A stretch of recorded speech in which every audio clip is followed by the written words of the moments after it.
Vale, qué pena con usted. Estaba atendiendo aquí un temita. Dice, Samsung, para efecto de la investigación cuantitativa, ¿cómo se trabajan los coeficientes de confiabilidad? Lo puedo hacer por alguna IA. Recuerda que, pues bien, indistinto de que tú los hagas de manera manual con algún software, eh, también de carácter estadístico, o vayas a incluir algún tipo de inteligencia artificial, recuerda que tanto las validaciones como la confiabilidad están regidas no solamente por la tecnología, sino también por la validación científica, es decir, la validación de expertos. Así que es muy importante, indistinto que estés utilizando un software estadístico, una inteligencia artificial o otro tipo de recursos digitales, o de hecho que lo estés haciendo literalmente de manera que no es común, pues, pero aún que lo hagas de manera manual, se requiere obviamente la validación de expertos, ¿sí? Personas que estén ahí acompañando, ya sea con SPSS, ¿sí? O con cualquier otro tipo de software. Siempre es importante que estén allí las validaciones de expertos, ¿vale? ¿Sí? Entonces, eso sí es importante que lo tengan. Si vas a incluir inteligencia artificial, pues obviamente sí les recomiendo y he sido muy honesto con ustedes en establecer las diferencias significativas entre los algoritmos pagos y los gratuitos. Si están haciendo investigación de maestría o de doctorado, de todo corazón, tienen que seleccionar una herramienta y presupuestarse, porque no pueden estar haciendo una investigación desde las cuales quieren tener rigor y estar obviamente trabajando con algoritmos que obviamente no son necesariamente para brindarnos ese nivel de confiabilidad. Así que, por ejemplo, si están haciendo la tesis doctoral y ya ustedes están más o menos diciendo, bien, voy a durar, durante estos 3 meses voy a hacer el informe escrito, voy a apoyarme con inteligencia artificial, voy a hacer un análisis de datos, entonces presupuestan, pero cuando ya vayan a hacer esas actividades, porque o si no van a estar pues haciendo unos pagos durante tiempo donde quizás van a utilizarla con pocas frecuencias. Pero si se organizan, muy bien puedes decir, perfecto, yo estimo que tengo toda la información, tengo todos los elementos, voy a literalmente a centrarme a redactar y entonces por este mes voy a pagar, por ejemplo, voy a pagar Claude $100, ¿sí? O voy a pagar los, o por ejemplo, voy a hacer la propuesta de investigación, voy a pagar los $20 de ChatGPT y durante este mes para poder obviamente hacer el informe. Ya cuando voy a hacer ya el capítulo de investigación propiamente dicha, ahí sí de pronto reservo un mes o 2 meses para pagar un algoritmo bueno que me acompañe en ese proceso. ¿Sí? Y ya yo le he mencionado algunos, la versión Pro de ChatGPT, pero esa es un poquito costosa, sale casi en $200 el mes, o nos vamos para Clouded, ¿sí? Ya en la versión también Pro valen $100 la versión, o si de pronto cuentan con un correo institucional eh, y quieran trabajar con Géminis, ya de pronto con una licencia, aunque honestamente me gusta mucho más Cloud, Perplexity o ChatGPT para eso, sí, para el tema de análisis de datos. Y para lo que está haciendo investigación cualitativa, pues no está de más echarse una pasada por Atlas T o por InVivo para poder acompañarlo en este proceso. Vale, vamos a iniciar, ¿ok? Perfecto. Voy a apagar el chat para yo no distraerme y poder. He encontrado, he encontrado que esta herramienta para investigaciones me gusta mucho cómo redacta y analiza los textos cualitativos. ¿Sí? Es Claude. Claude es una herramienta cuya construcción y análisis de datos en lo cualitativo particularmente me ha gustado. Obviamente en las versiones pagas, ¿sí? Yo he pagado una versión muy elemental que cuesta $20, pero me restringe a 4 o 5 prompts por día. La versión paga de $20. Pero hay una versión de $100 que de pronto ya triplica o cuatriplica ese número de prompts y podría de pronto servirte. Claude es una herramienta, es un chat generativo. Obviamente ChatGPT en su versión paga, en la de $20 o en la de $200, pero no te voy a decir que pagues $200 cuando quizás de pronto el uso que le vas a dar no sea de pronto el más avanzado. Entonces ahí sí puedes pagar los $20 en ChatGPT o en Claude para arrancar. Sí, pero durante el tiempo de la investigación vas a estar atada a pagar esa mensualidad y cuando ya la termines, pues ya si gusta la puedes cancelar y continuar con tu uso gratuito. Cuando hablamos de análisis de datos cualitativos, pues obviamente está Atlas T, sí, que es una de las herramientas, acaba de incorporar una inteligencia artificial. Atlas T ha sido una de los software de análisis de datos cualitativos más utilizados en el mundo, ¿sí? Y pues bien, ya incorporó, eh, incorporó una herramienta muy poderosa. Atlas T no es como ChatGPT. Atlas T literalmente es un software donde ustedes pueden codificar, es decir, las encuestas, pues, montan el sistema de categorías de ustedes con los códigos de categoría y ahí pueden montar obviamente las encuestas, las entrevistas que pena, los testimonios, las grabaciones, los videos, parametrizan, obviamente que no es soplar y hacer botella, hay que hacer un ejercicio de parametrización y la inteligencia artificial pues se encarga literalmente de hacer una cantidad de procesamiento de datos que son importantes y que generan cierta confiabilidad. De hecho, Atlas es de las herramientas que más confianza tienen frente al ámbito de investigación cualitativa. Está Atlas T. Atlas T es una excelente herramienta. Continuamos con InVivo, ¿sí? InVivo, eh, InVivo también es una herramienta es un software de análisis de datos cualitativo. También tiene un buen reconocimiento. No sé si podamos compararlo con Atlas T, pero bien. Ya también incorpora inteligencia artificial, así que InVivo es una opción también muy buena. Ya InVivo es un software también de análisis de datos cualitativos. Y esto es para hacer análisis de datos cualitativos, para montar las encuestas y poder hacer el análisis de datos cualitativos. La encuesta no las entrevistas y los videos, audios, grabaciones para ver. Y hay un software no tan avanzado como InVivo, no tan avanzado como Atlas T, pero que a mí me gusta. Y más porque para quienes nos gusta las hojas de cálculo en Excel, podemos hacer un ejercicio de sistematización cualitativa utilizando concurrencias semánticas. Y esa aplicación se llama TLAB.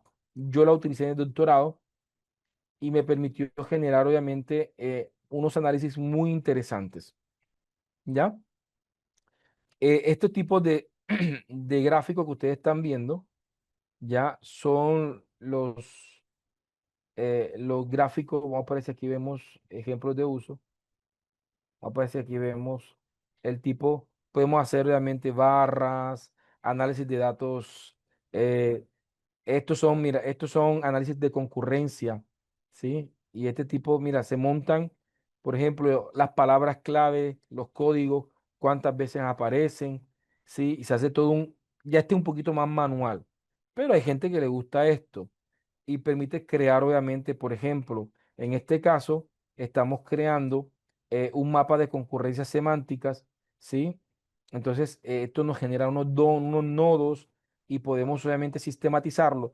Lo que pasa es que la gente cree que los datos cualitativos, pues, no se pueden sistematizar, y claro que se sistematiza, y se pueden, obviamente, hacer todo un análisis interpretativo, es decir, que no es simplemente, no, una entrevista yo la leí, la interpreté. No, hay ciencia detrás de los datos cualitativos. Y esto también lo hace Atlas T, también lo hace en vivo, ¿ya? Pero ¿cuál es la ventaja de TLAB? Desventaja porque es más manual, eh, de pronto tiene recursos más limitados que Atlas T en vivo. Y ventaja, pues precisamente lo mismo, que al no tener tantas cosas es más fácil de utilizar. ¿Sí? Ya es más sencillo de utilizar y la licencia es mucho más económica que las licencias de Atlas T o de InVivo. De hecho, la licencia de Atlas T no suele ser económica, pero lo que la mayoría de la gente desconoce es que muchas universidades eh, activan licencias temporales para sus estudiantes. En mi caso, hablo de mí. Cuando estaba haciendo el doctorado en la Universidad Simón Bolívar de Barranquilla, yo le escribí a la universidad: cordial saludo, estoy en la etapa de análisis de datos de mi investigación y yo requiero la plataforma InVivo ellos tenían licencia de InVivo, la requiero por 2 meses o por tres. Yo pedí como 5 meses. Entonces ellos me respondieron que podían dármela por 3 meses. ¿Sí? Y yo diría, perfecto. Y me dieron la licencia por 3 meses. Me crearon un usuario temporal, la universidad, y durante 3 meses tuve InVivo gratis. No gratis, pues solo estaba pagando la universidad donde yo estoy estudiando. Entonces, hay universidades que tienen acceso a este tipo de licencias. Así que no está de más que ustedes, en el marco de doctorado que ustedes están desarrollando, ustedes puedan de pronto escribirle a la facultad, escribirle a la dirección del doctorado, de la maestría, informando que ustedes ya van a hacer análisis de datos y que de pronto pregunta si la universidad tiene licencia estudiantil de software como Atlas T, como InVivo, como TILAT o cualquier otro software. Porque ustedes pueden preguntar, ¿o qué es otro software de análisis cualitativo tienen que nos puedan suministrar? Y pues bien, ya hoy en día a punta de YouTube uno busca, por ejemplo, ¿qué tienen Atlas T? No sé utilizar Atlas T. Pues, hombre, uno va a YouTube y en YouTube literalmente dice, por ejemplo, cómo usar Atlas T. Cómo usar Atlas T. ¿Ya? Entonces, aquí aparecen una cantidad de videos, ¿ya? Y esos videos, pues yo lo puedo utilizar para hacer un ejercicio, pues con Atlas T. ¿Cómo sistematizo una entrevista? ¿Sí? ¿Cómo sistematizo? ¿Cómo configuro mis categorías? ¿Sí? Entonces ya ahí te aparece cómo configurar las categorías en Atlas T. ¿Ya? Entonces, allí están, cada quien podrá obviamente desde sus capacidades trabajar. No sé si compartir el enlace de TLab, vamos a compartirlo, ¿ok? Entonces, ahí están. Entonces, pueden preguntar a su universidad si tienen algún tipo de licencia antes de que se pongan a pagarla, ¿ya? ¿Sí? Perfecto. Vamos a arrancar en la clase del día de hoy, ¿ok? Bien. Entonces, ¿qué hemos estado trabajando? ¿Sí? Hemos estado desarrollando un camino que nos permita configurar la inteligencia artificial, ¿sí? Vale, hice, hoy tuve un taller en la mañana con aproximadamente 40 profesores de la Secretaría de Educación. Hay un programa que se llama Montería Científica y yo era uno de los formadores sobre investigación e inteligencia artificial. En ese programa, en ese programa, hice más o menos los prompts, adapté algunos de los prompts que ya he trabajado con ustedes, pero con una diferencia, ¿sí? ¿Con qué diferencia? De pronto lo hice de manera más sencilla porque esos proyectos no son de pronto, son proyectos más educativos, no se desarrollan en el marco de nada, son más como para semilleros de investigación. Pero ¿qué hice? Cogí los prompts y hice como unos prompts donde estuvieran más estáticos. Por ejemplo, aquí le puse una adaptación. Por ejemplo, eres un experto en investigación y le puse en amarillo lo que ellos tienen que cambiar. Observa la realidad desde la perspectiva y le puse en amarillo lo que ellos tienen que cambiar. ¿Sí?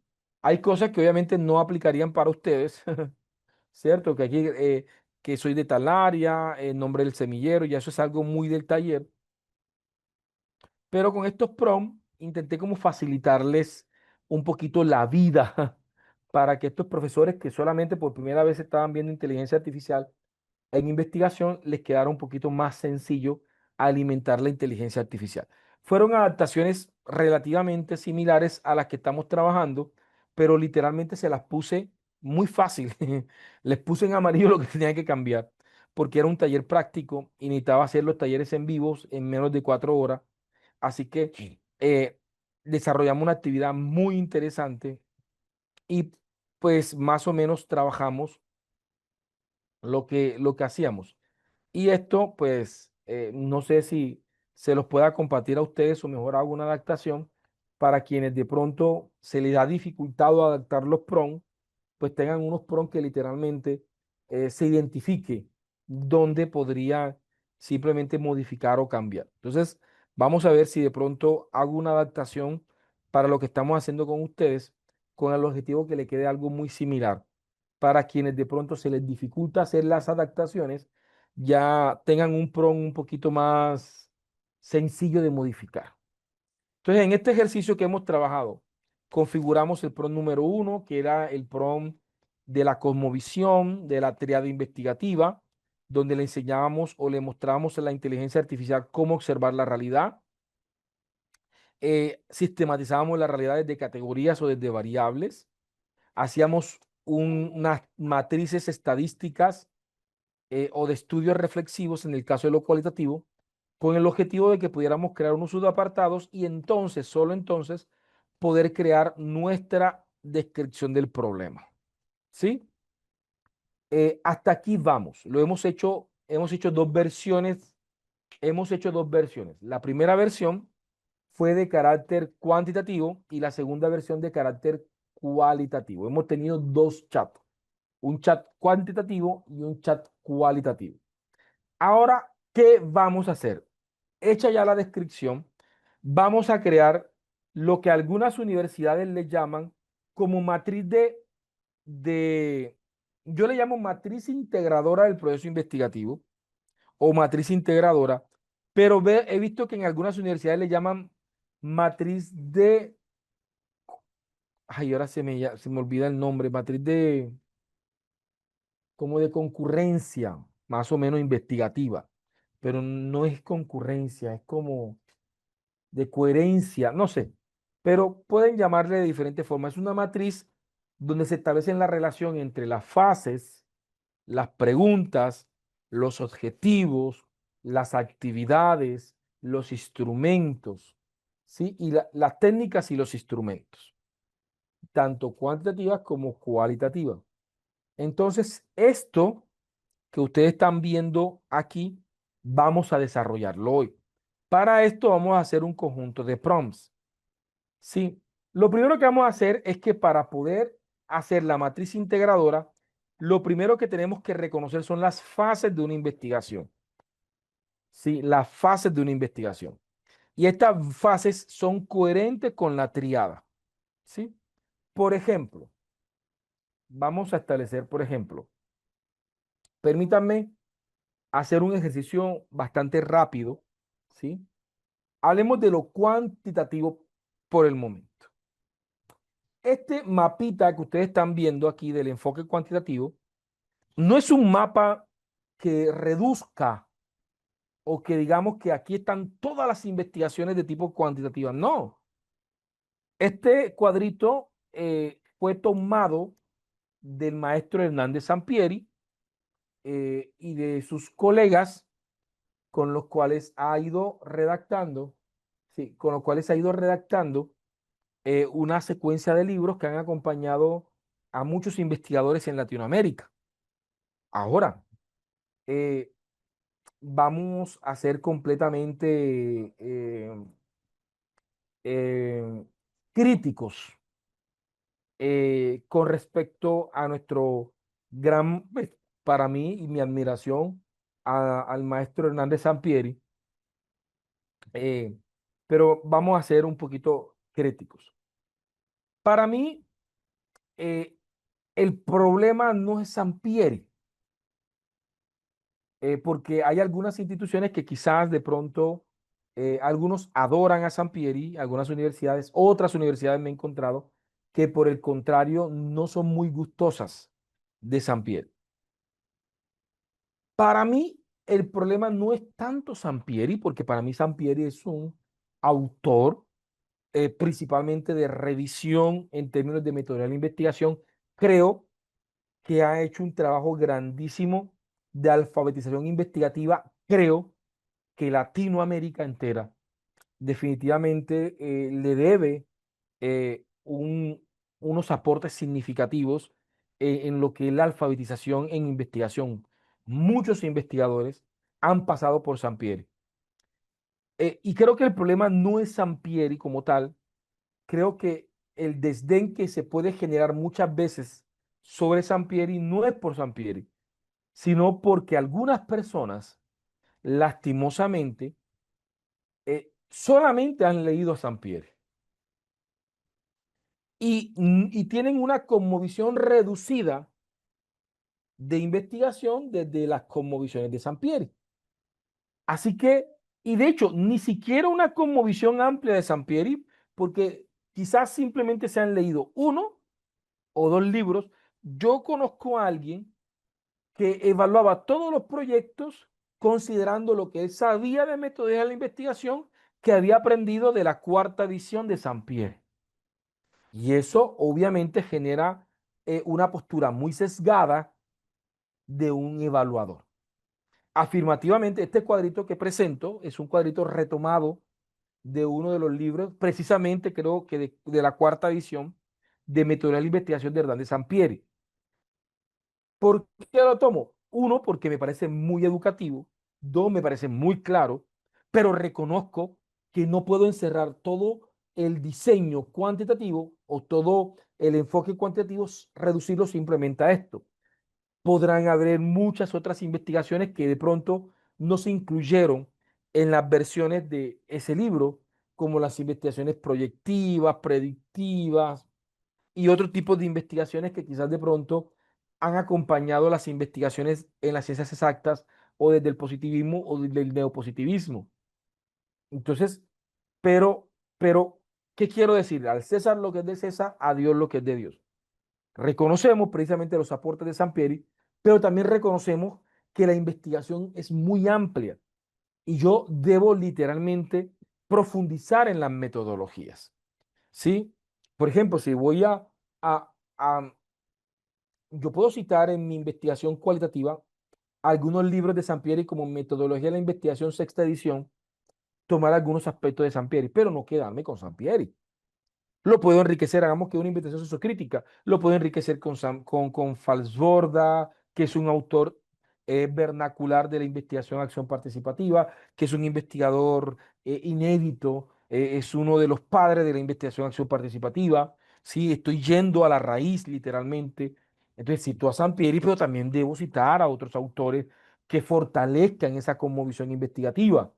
O puedo citar a Mursan Florian desde la construcción de los programas en el marco de la investigación-acción, ¿sí? Y puedo de pronto dialogar con autores sociocríticos que me permitan tener una cosmovisión más amplia, ¿sí? Más endógena, más participativa de la investigación.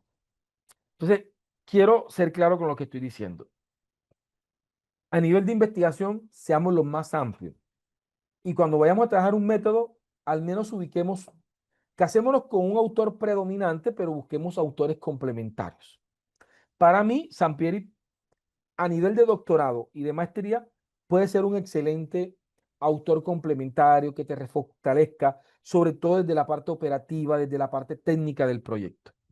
Pero recurran a autores completamente también, o sea, busquen autores también que les brinden desde el método de pronto aspectos cada vez más profundos y más especializados en ese método, ¿sí? Ok, entonces cierro ese paréntesis que tengo. Entonces, por ejemplo, en el caso de las investigaciones cuantitativas, eh, el- eh, se aborda, por ejemplo, una cosmovisión empírico-analítica, podríamos hablar de un paradigma empírico-analítico, y se establecen dos tipos de investigación: las investigaciones experimentales y las investigaciones no experimentales. ¿Sí? Entonces tenemos aquí enfoque, paradigma, ¿sí? Aquí estaríamos estableciendo el tipo de investigación, ¿sí? Acá estaríamos estableciendo, podríamos decir, los métodos, ¿sí? Entonces aquí aparece el método o el diseño, método o diseño, porque algunas personas le llaman diseño, preexperimental, cuasi experimental o experimento puro, tendría que ser coherente con el tipo de investigación experimental. Yo no puedo decir mi investigación es cuantitativa, no experimental de tipo cuasi experimental. Eso no tendría lógica. Allí es donde me gusta Sampieri, porque Sampieri nos permite entender de manera lógica, comprender obviamente la coherencia que debe existir en nuestro diseño. Entonces, mi diseño metodológico, yo puedo decir, pues mi investigación es de enfoque cuantitativo, ¿sí? De un paradigma empírico analítico, ¿sí? El diseño de la investigación, o el tipo de investigación, qué pena, es experimental o no experimental y explicar por qué. Ah, es experimental. Ok, entonces el diseño o el método que voy a trabajar es cuasi experimental. Ok, perfecto. ¿Y qué alcance tengo con la investigación? Puede ser descriptivo, puede ser explicativo, puede ser correlacional o puede ser exploratorio. Ahora, una de las cosas que podemos hacer con la inteligencia artificial, si yo no domino esto, es facilitarle la documentación a la inteligencia artificial, facilitarle, por ejemplo, las páginas en donde sea Sampieri u otro autor hablan del método, hablan del diseño, habla de sus fases, para que ella parta de esos documentos a construir las fases de mi investigación, porque las fases son importantes para poder construir la matriz integradora del proceso investigativo. ¿Sí? Entonces, vamos aquí a establecer de manera rápida para hacer el ejercicio cuantitativo, vamos a explicar algunas fases cuantitativas de algunos métodos cuantitativos para poder estar, ¿sí? Vale, para poder entonces explicar lo que queremos explicar ahora. Comencemos con las investigaciones no experimentales. Regáleme un segundito.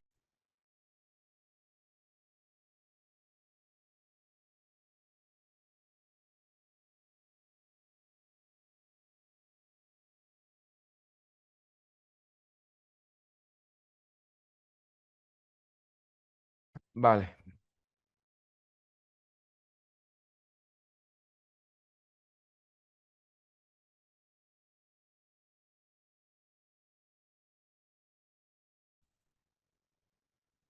vale, qué pena. Les decía, hablemos de las investigaciones no experimentales. Ya hemos estado conversando que los estudios cuantitativos se definen por variables, ¿sí? Definiendo variable, ¿sí? Un objeto, elemento o un objeto de estudio, no me refiero a un artefacto, un objeto de estudio que puede, de alguna manera, recibir diversos valores durante el proceso investigativo. Objeto o elemento que puede ser medible u observable. Eso es una variable. Por ejemplo, el peso, la edad son variables, ¿sí? Por ejemplo, el clima organizacional es una variable. Puede tener valores positivos, negativos, pueden tener valores cuantitativos o cualitativos, ¿ya? Se pueden observar o medir variables. Entonces, todo se rige por variables. El primer prompt, el segundo, tercer prompt que hicimos fue de crear una matriz de variables, ¿sí? Que podrían tener relación de causalidad, variable independiente o dependiente, o en su defecto, podrían tener relaciones correlacionales. Ya no se establecen como independiente o dependiente, sino que tienen una relación no causal, ¿cierto? Como por ejemplo en las investigaciones descriptivas, a veces no necesariamente requieren tener causalidad, pero las investigaciones explicativas tienden a ser causales, ¿sí? Porque usualmente buscan poder determinar o explicar eventos de causalidad. Entonces hay una variable independiente que se presenta como causa y una variable dependiente que se presenta como efecto. Entonces, ¿cómo identificar que un estudio es no experimental? Identificamos que un estudio no es experimental cuando la variable que se presenta como, o las variables no se pueden manipular, o la variable independiente que se presenta como causa no se puede manipular. No la podemos manipular. ¿Por qué no la podemos manipular?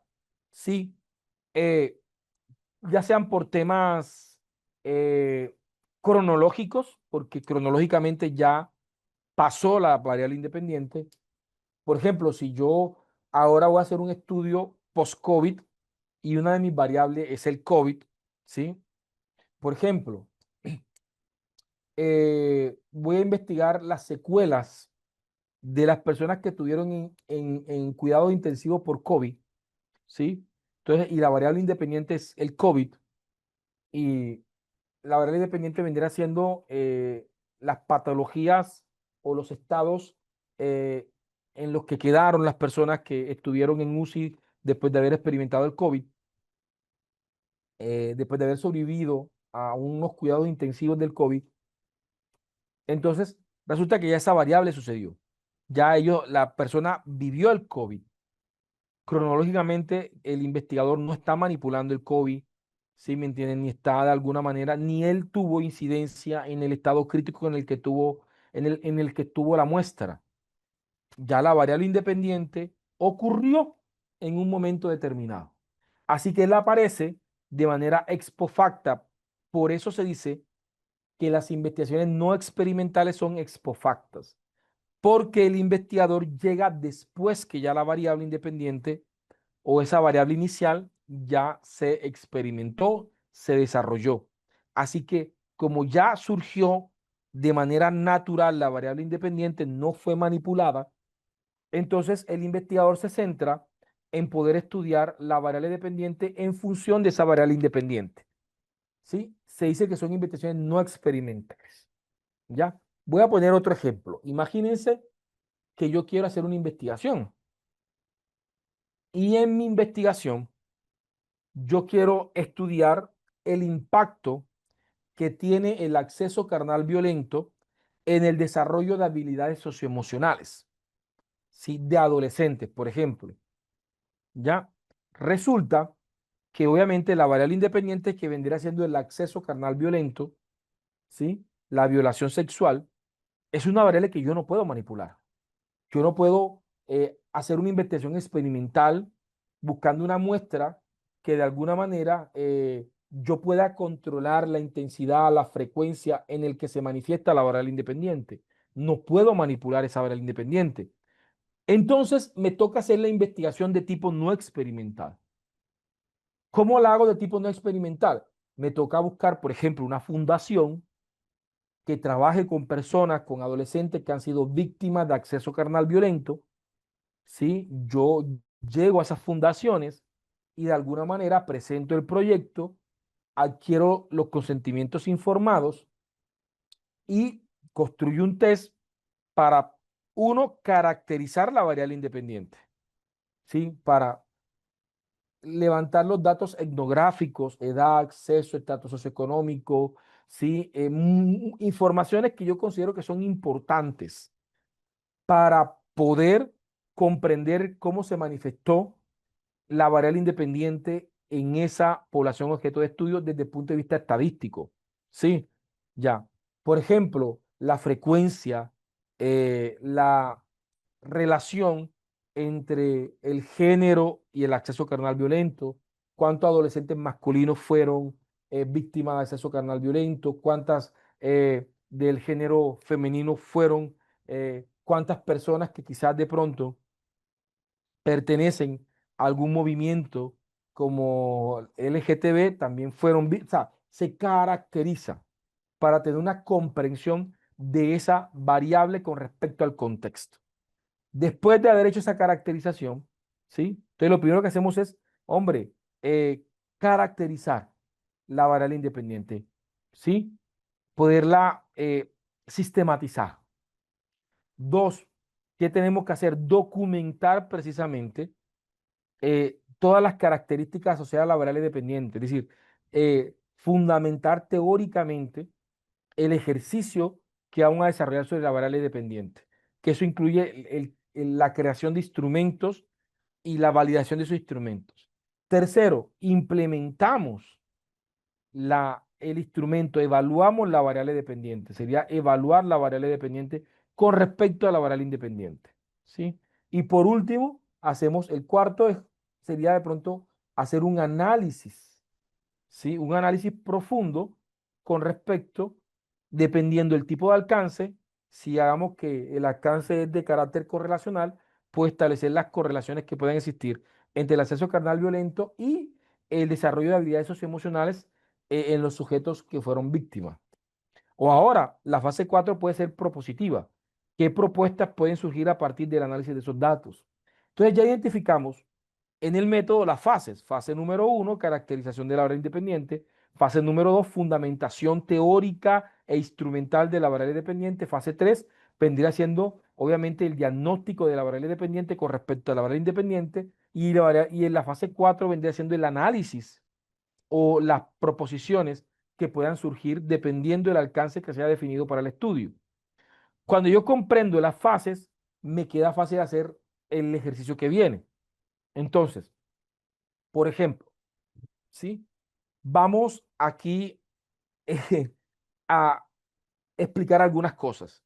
Entonces, partiendo del análisis que hemos hecho de esa realidad, hombre, yo he estado observando que los adolescentes que han sido víctimas de acceso carnal violento, lo he observado que quizás de pronto se les dificulta expresar sus emociones, vivir sus emociones, autorregularse. Entonces yo quiero determinar las incidencias que pueden estar presentes en esta variable del acceso carnal violento con respecto al desarrollo socioemocional.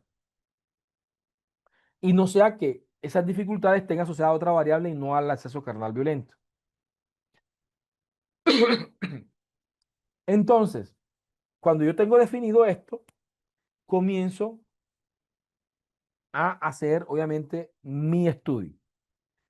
Para hallar la pregunta general, después de haber hecho la descripción del problema, no pretendo que esto sea una camisa de fuerza tampoco, porque esto es inédito, esto es como una estrategia del profe Eber Coronado, ¿sí? Ay, profesor, ¿en qué libro sacó eso? No, en ningún libro, es algo que desde la experiencia me ha llevado a ayudar a otras personas. Lo que sí les puedo decir es que ha tenido un nivel de eficiencia muy grande. Las investigaciones que he dirigido, que he apoyado, que he acompañado, que van con este patrón, he encontrado que han tenido de pronto un nivel de eficiencia mucho mayor a la hora cuando le revisan sus objetivos o sus preguntas de investigación. Para mí, la pregunta de investigación, metodológicamente hablando, debe tener varios elementos. La pregunta debe tener un componente, es decir, debe iniciar con un interrogante y terminar con un interrogante. Y comenzar con una composición, ya sea de qué manera, ya sea cuál es, cómo, ¿sí? ¿Qué? Para que sea una pregunta de investigación, ¿sí? Si yo pregunto, ¿Colombia puede clasificar al Mundial 2026 de fútbol? Esa pregunta, si bien es cierto, es una pregunta, no es una pregunta de investigación. Porque si yo pregunto, ¿Colombia puede clasificar al Mundial 2026? Esa pregunta me está llevando a una respuesta cerrada, sí o no. Pero si yo pregunto, ¿de qué manera Colombia puede llegar al Mundial 2026? Ese de qué manera ya libera la respuesta de una respuesta cerrada y exige una respuesta argumentativa, explicativa, descriptiva, ¿sí? Así que ya ese componente se podría decir que hace que esa pregunta deje de ser una pregunta simple y se convierta en una problematización, en una pregunta de investigación. El otro componente es la evidencia del enfoque. Deben haber elementos en la pregunta que hablen del método de la investigación. Que la pregunta sepa a cuantitativo o sepa a cualitativo. Que la pregunta sepa a experimental o sepa a no experimental. que la pregunta sepa descriptivo o que sepa explicativo o que sepa correlacional. Es decir, es importante poner cierto tipo de tono de que de alguna manera apunte hacia la evidencia del enfoque. En el caso de las investigaciones cuantitativas, la pregunta debe identificar de manera explícita las variables. En este caso, acceso carnal violento vendría siendo la variable independiente y las habilidades socioemocionales vendrían siendo las variables dependientes. ¿Sí? Y por último, el contexto. Aquí vemos en adolescentes víctimas de la ciudad de Montería. ¿Sí? Ahí lo tengo. Entonces tengo los elementos de la pregunta.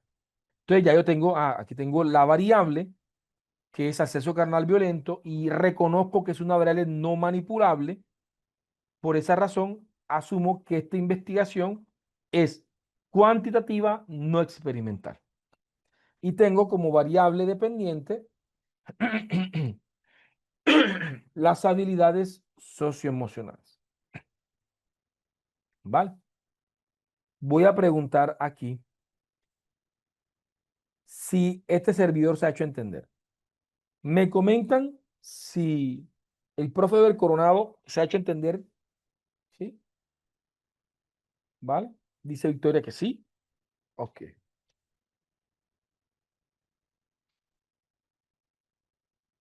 perfecto. Ya, voy a poner la diapositiva. ¿Sí? Esto simplifica. A veces hay una pregunta, pero no nos dicen cómo hacer la pregunta, ¿cierto? ¿Sí? Vale. Entonces, aquí vemos claramente. ¿Ok? Ahora, de la pregunta de investigación sale el objetivo general de la investigación. De la pregunta general sale. Ah, perfecto. Aquí me dice Luis, profesor, ¿y el año? Pues bien, dado que la investigación es no experimental, no estaría de más el año. Me parece que dado que la investigación es no experimental, podríamos referenciar el año, pero hay que tener mucho cuidado para definir el año del corte de la recolección de los datos o el periodo donde se evidenció la, la variable independiente. Entonces, ahí está. Yo particularmente, para no entrar en confusión, de pronto la propondría de manera implícita, es decir, ya en el diseño metodológico podríamos aclarar un poquito más en qué periodo se tuvo en cuenta, ¿en dónde, profe? En los criterios de inclusión. Por ejemplo, en el criterio de inclusión en la muestra, pues seleccioné a personas que pertenecían a una fundación o pertenecían a un conjunto de fundaciones donde pues habían acudido, dado que están en condición de víctima de acceso carnal violento. Como criterio de inclusión consideramos a las personas que de pronto el evento haya estado entre los 7, en menos entre los 7 años, es decir, que tenga, por ejemplo, 5 años máximo de haber experimentado la, la experiencia. Ahora, ay, profesor, ¿y por qué restringirlo? Pues bien, no, todo lo definen ustedes. No, profe, definitivamente yo no voy a poner como criterio de inclusión una temporalidad. No lo voy a poner. Porque quizás de pronto el acceso carnal llegó en la infancia, pero ahora la persona es adolescente y todavía tiene la repercusión. Regálame un segundo. Vale. Entonces, entonces ya ustedes en el criterio de inclusión o exclusión definen la periodicidad en la cual se pudo haber generado, que definan criterios para seleccionar o no la muestra en el caso. Pero si estamos hablando de un experimento puro, pues ya allí no podemos definir ese tipo de criterios, sino que asumimos una muestra aleatoria, ¿cierto?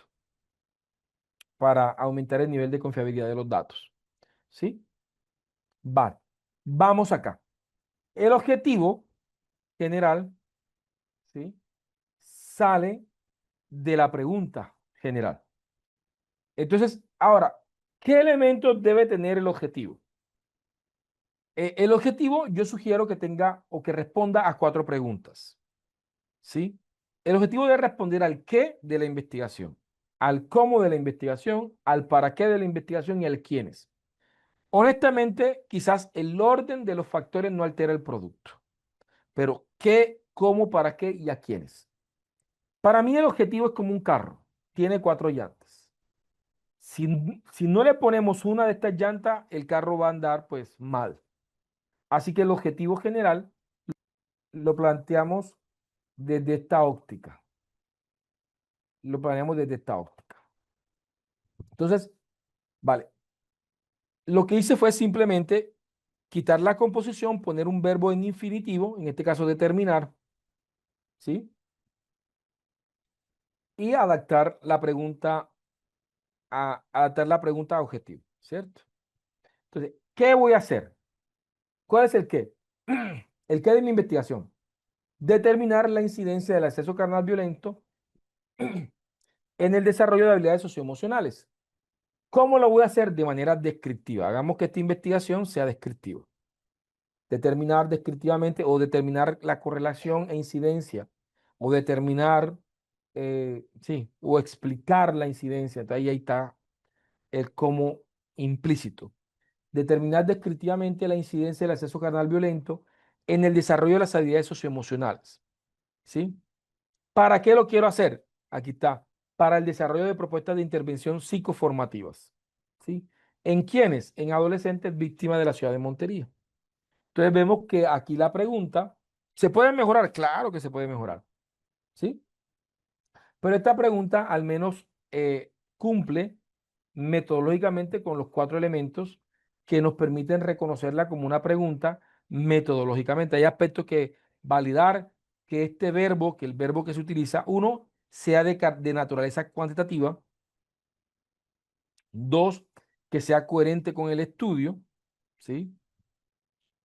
Tres, que este verbo sea jerárquicamente mayor a los que se vayan a utilizar en los objetivos específicos.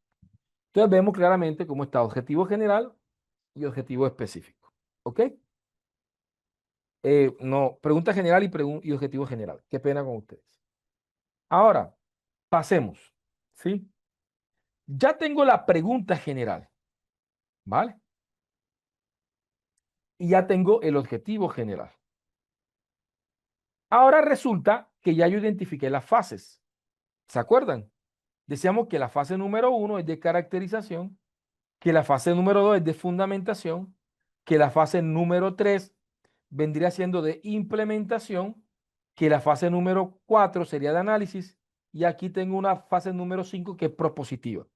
Entonces tengo la fase de caracterización, de fundamentación, de implementación, de análisis y propositiva, ¿cierto? Algunos mezclan la de implementación y análisis y la hacen como una sola fase para que le queden cuatro subpreguntas y 4 objetivos específicos, como ustedes quieran. Considerando las fases, yo puedo construir de manera sencilla las preguntas específicas. Caracterización. ¿Cuáles son las características de los eventos del acceso carnal violento en la población objeto de estudio? ¿Sí? Perfecto. Fundamentación. ¿Cuáles son los fundamentos teóricos y metodológicos que permiten el análisis descriptivo de la incidencia entre la variable independiente y la variable dependiente? Pregunta número 3, que es la de la fase de implementación. ¿Cómo debe ser el diseño y validación de los instrumentos de recolección de datos? A. ¿Cuáles son los resultados del análisis descriptivo de la variable dependiente con respecto a la variable independiente? Y finalmente, P. ¿Qué propuestas de intervención psicoformativa pueden surgir del análisis de los datos? Sí, ahí vemos. Ahora, nos queda súper sencillo hacer los objetivos específicos, porque los objetivos específicos, como lo hemos trabajado en esta coherencia, como de la pregunta general salió el objetivo general y de la pregunta general salieron las preguntas específicas, obviamente, si yo de las preguntas específicas saco los objetivos específicos, estos van a ser coherentes con el objetivo general. ¿Por qué? Porque vienen de la misma raíz, vienen del mismo ADN, que es la pregunta de investigación. Y esto aplica para todos los métodos, aplica para todos los diseños. Esta misma lógica, si voy a hacer una investigación fenomenológica, aplico lo mismo. Me pregunto cuáles son las fases fenomenológicas, las tengo claras. Voy a hacer una investigación acción participativa, identifico cuáles son las fases, procurando que no sean más de 4 fases o 5 fases por lo mucho, para no llenarnos de objetivos específicos. Ahora, veamos. De la pregunta, ¿cuáles son las características de los eventos del acceso carnal violento? Tengo como objetivo específico número 1, caracterizar cómo se manifestó el acceso carnal violento en la población objeto de estudio. De la pregunta 2, sale fundamentar de manera teórica y metodológica el análisis descriptivo de la incidencia del acceso carnal violento en el desarrollo de habilidades socioemocionales. De la pregunta 3, queda validar e implementar los instrumentos de recolección de datos, ¿sí? Para evaluar o para analizar la verdad, ya, ahí ponemos el resto, ¿sí? Cuarto objetivo específico, analizar de manera descriptiva, o podemos mezclar estos dos en uno solo para que nos queden simplemente 4 objetivos específicos. Todo esto se puede. Y finalmente, proponer estrategias de intervención psicoinformativas que puedan surgir del análisis de los datos. Entonces, comprendemos esto. Yo hago un solo ejemplo, ¿sí? Para ver esto. Si ustedes quieren saber un poquito más, en el material de apoyo tengo las clases montadas donde explico lo no experimental, lo transaccional, y explico también lo experimental, el preexperimento y el cuasi experimento. Es decir, explico un poquito más a fondo esto. ¿Sí? Eso está en el material de apoyo en la carpeta que se llama Paradigma Empírico Analítico. Ahí van a encontrar unas clasecitas mías donde profundizo más sobre esto. ¿Vale? ¿Me comenta si está claro esto? La lógica aplica para todas las investigaciones. Las fases no. Estas fases son solamente para las investigaciones longitudinales. Dice Mauri, profe, ¿se puede usar dos verbos infinitivos en un mismo objetivo? Te voy a ser honesto, Mauri. Metodológicamente hablando, no hay problema. Pero debo reconocerte que hay instituciones y sobre todo hay directores o evaluadores de tesis que son quisquillosos frente a eso. No les gusta. Pero honestamente no debería ser. O sea, cuando tú llegas a un punto donde no te rige una metodología que es una camisa de fuerza, sino que te rige la lógica metodológica, entiende que no debería haber problema. ¿Sí? Fundamentar y analizar, o sea, no debería haber problema. Pero vamos a reconocer, hay directores, hay universidades que prohíben y satanizan ese tipo de verbos y de objetivos. Así que ahí también la pregunta es en qué ejercicio te mueves, en qué institución, en qué cultura investigativa te mueves. Dice, el número de preguntas debe ser igual al número de objetivos en un trabajo de grado. Para mí es inverso. Para mí es lo opuesto. El número de objetivos específicos debe tener directamente relacional con la sistematización del problema, con las preguntas específicas. Porque primero se construyen las preguntas y después los objetivos. Victoria, el ejercicio que hicimos fue el siguiente. Lo primero que hicimos fue comprender las fases. Comprender las fases. Entonces, hicimos el análisis de las... Lo primero que hicimos fue identificar las fases que están asociadas al método que voy a utilizar. En este caso, una investigación transversal. Entonces, esto es una investigación no experimental transversal. ¿Sí? Si fuera longitudinal, fuera diferente. ¿Sí? Entonces, estas 3 fases responden a una investigación transversal. ¿Sí? Ya, aquí están las cuatro fases. Caracterización de la variable independiente, fundamentación, ¿sí? Y teorización de la variable, de las variables. Tercero, eh, diseño, validación y aplicación, ¿sí? De los datos. Cuatro, análisis, ¿sí? De los datos, los resultados o la proposición de los mismos, como quiera, ¿ya? Y esas fases son las que nos permiten sacar las preguntas específicas y por ende nos permiten llegar a los objetivos específicos de manera, de manera más sencilla. Si estaríamos trabajando en una investigación longitudinal, que es no experimental, simplemente que las investigaciones longitudinales buscan comprender la evolución de una variable dependiente con el tiempo. Pero no voy a explicar esto porque hago esta clase completamente larga. Pero a partir de este análisis defino las fases, ¿ya? Si tú estás dando una investigación preexperimental, ya defino las fases del preexperimento. Fase número uno, pretest. Fase número dos, diseño. Fase número tres, implementación. Fase número cuatro, posttest. Qué pena. Entonces, esa fase me permite construir las preguntas. Estas diapositivas completicas están en el material de apoyo. ¿Ya? El cuasi experimento. Ah, ya aquí en el cuasi experimento tengo un grupo experimental, un grupo control. Así que las fases son: fase número uno, fase comparativa intergrupo del pretest. Fase número dos, diseño, ¿sí? De la estrategia del grupo experimental. Fase número cuatro, implementación de la estrategia en el grupo experimental. Fase número cinco, análisis comparativo pretest y posttest. Eso lo explico en una clasecita que está grabadas, que están en la carpeta de paradigma empírico analítico, ¿sí? Y así es con cualquier método, así con cualquier método que ustedes hagan. Vámonos a la práctica, ya son las 7:08, vámonos para la práctica, ¿ok? Vamos a ver aquí, ¿qué me dice? Veamos a ver, dice, podría explicar, ya lo expliqué, dice Karina, ¿hay algún detalle o aspecto a tomar en cuenta cuando se elaboran las preguntas y el objetivo general para una investigación con enfoque mixto? Claro, ya eso lo explicamos el día de ayer, si no estoy mal. No sé si tuviste desde temprano, pero de 6 a 6:30 de la tarde de ayer, es decir, la primera media hora de clase de ayer, expliqué las investigaciones mixtas. Y les mencionaba un ejemplo de la profesora Isabel Sierra. Aquí, ¿qué tendríamos que hacer? Por ejemplo, la investigación, hagamos que la primera parte sea no experimental. Yo hago, por ejemplo, aquí, ¿qué haría yo? Si fuera mixta, con el ejemplo este que tenemos. Si fuera mixta la investigación, ¿qué tendría que hacer yo?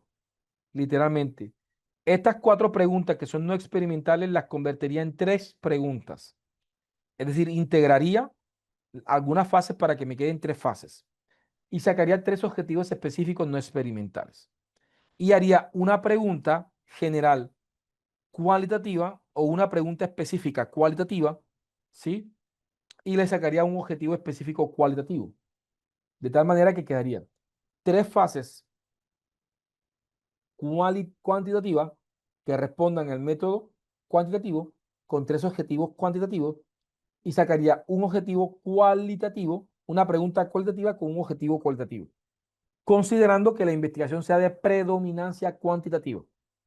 Es decir, que tenga una predominancia cuantitativa, pero con un alcance complementario cualitativo. ¿Sí? ¿Ya? Para que de pronto así se trabajaría. ¿Vale? O desde la opinión de este servidor. ¿Sí?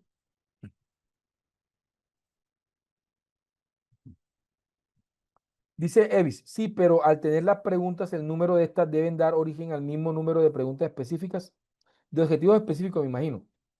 Sí, o sea, vuelvo y repito, ese sería el bien ser. Pero recuerden siempre la eficiencia. Menos siempre es más. Para mí ya cinco preguntas, aunque el ejemplo tuviera cinco y cinco objetivos específicos, para mí ya es mucho. Yo intentaría reducir a cuatro preguntas y a 4 objetivos. ¿Ya? Y si lo puedo llevar a 3, mejor todavía. ¿Ya? Mejor todavía. ¿Por qué? Porque cuando estemos redactando el capítulo 4, entre más objetivos específicos tengamos, los subapartados de ese capítulo se nos va a volver más largo. Dice Mauri, perfecto, profe, sí, por eso lo pregunto, en el ámbito de la educación, pero en muchas oportunidades a nivel de universidad, esto ha sido corregido por los profesores. Sí, es un tema de cultura. Les voy a hacer, y lo digo con todo el amor del mundo, sabiendo que aquí tengo muchos colegas. Es decir, yo reconozco que aquí hay mucha gente con doctorado que quizás pueda tener una experiencia investigativa mayor que la mía, ¿sí? Y quizás de pronto acudieron a este diplomado por el tema de actualización con temas de inteligencia artificial. Y de todo corazón espero hasta el día de hoy haber estado a la altura de sus expectativas. Aquí hay personas que me han escrito, profesor, vea, yo tengo dos doctorados, un postdoctorado, y yo sé que aquí en este tipo de grupo, ya, hay muchas personas muy preparadas. Y con todo el amor del mundo se los quiero decir.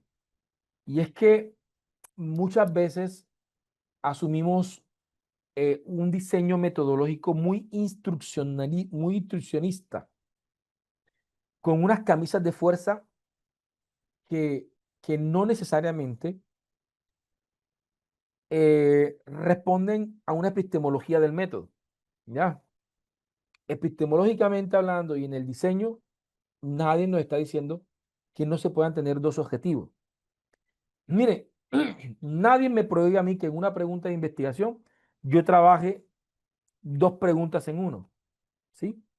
Por ejemplo, hombre, ¿de qué manera, por ejemplo, por poner un ejemplo,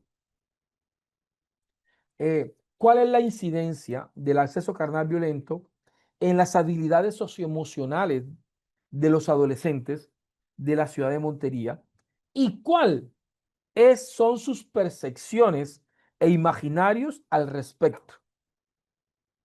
O sea, pero a muchas personas les raya eso. ¿Por qué esas preguntas? Entonces, se centran más en cómo está redactado el objetivo que en comprender la profundidad de lo que la persona está planteando en esa pregunta. Y yo digo, oye, quieres trabajar una investigación mixta, ¿verdad? Alcanzo a ver en tu pregunta que quieres trabajar una primera perspectiva cuantitativa no experimental de carácter transversal, pero también alcanzo a comprender en tu pregunta que quieres trabajar una perspectiva complementaria fenomenológica orientada a las percepciones. Y a veces el profesor no ve eso porque está persiguiendo el punto y coma, está persiguiendo el verbito, ¿sí? Entonces no aprendemos. Mire, hay profesores que tienen sus verbos casados y no amplían el dossier. Mire, y a mí me parece engorroso. El otro día, por ejemplo, en varios proyectos utilizamos verbos en investigación cualitativa, utilizamos verbos como configurar, como co-construir, como concebir. Y entonces, Dios santo, para mí era vergonzoso, me generaba pena, vergüenza, tener que entonces justificar el uso de un verbo. ¿Sí? Ah, que eso de concepción, eso es biológico. Y me tocó literalmente, Dios santo, justificar, busqué verbo concebir, irme a la Real Lengua Española, vamos para ver qué dice la RAE. Dicho de una hembra, perfecto, sí, tiene un carácter, pero dice comenzar a sentir una pasión o afecto por algo, fomentar una idea o designio en la mente, formar la idea de algo en la mente, comprender algo, encontrarse. Entonces, porque las personas están tan atadas al verbo comprender y que no logran abrir el dossier de verbos. Entonces, tienen una cosmovisión metodológica tan reduccionista que terminan afectando los procesos investigativos. Entonces, a los amados, aquí yo pensaba que estaba proyectando, aquí están viendo el verbo concebir, que lo busqué en la Real. Entonces me toca entonces, justificar un verbo, ¿sí? Porque, porque los profesores están casados con tres, con cuatro, con cinco verbos, ¿ya? Entonces, ese tipo de situaciones, ahora, si me hice concebir en una investigación cuantitativa, ahí yo sí le corrijo, porque es un verbo que no es de naturaleza empírica, ya no responde a las características epistemológicas del método. Pero si me está tratando de una investigación sociocrítica, donde queremos generar la movilización de los estados de conciencia, concebir es un excelente verbo. ¿Sí? Vale, perfecto. Bien, vamos a irnos a la práctica. Entonces, vamos a hacer un conjunto dice, uy, excelente Nubia. Vale. Nubia me ha dado algo para hacer otra aclaratoria. ¿Sí? Para hacer otra aclaratoria. Con tu permiso, mi estimada Nubia, si en algo me permites poder orientarte. Nuestra compañera Nubia nos acaba de escribir. Yo trabajo con la taxonomía de Bloom, que además de orientar los verbos, los clasifica por profundidad de la acción. Perfecto. Esto es algo que muchos investigadores hacen, pero deben de tener mucho cuidado. Tienen que tener mucho cuidado con esto. ¿Por qué tienen que tener mucho cuidado con esto? Permítanme y se los explico.